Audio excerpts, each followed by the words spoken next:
Welcome to Kenton's videos. Enjoy the video. In this video, I will explain how to set up a Vanguard account. First, you'll need to decide which type of account is right for you, such as an individual retirement account or a general brokerage account.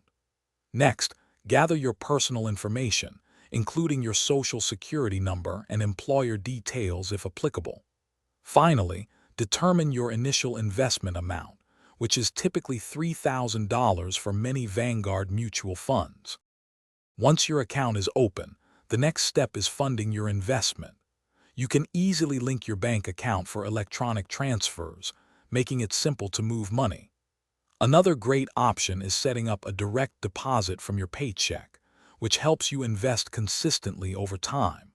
Don't forget to explore rolling over an old 401k or individual retirement account if you have one. Now comes the exciting part, choosing your investments.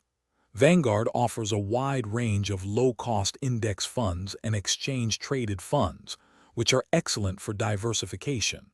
It's wise to spread your investments across various asset classes to manage risk effectively. For a more hands-off approach, consider their target date funds, which automatically adjust their asset allocation over time. Finally, managing your Vanguard account is straightforward. Set up automatic investments to ensure you're consistently contributing to your financial goals without extra effort. Make sure to regularly review your portfolio's performance and rebalance it as needed to stay aligned with your objectives. Vanguard's online tools provide excellent resources for tracking your progress and accessing important statements. Thanks for watching. Consider subscribing if we helped you.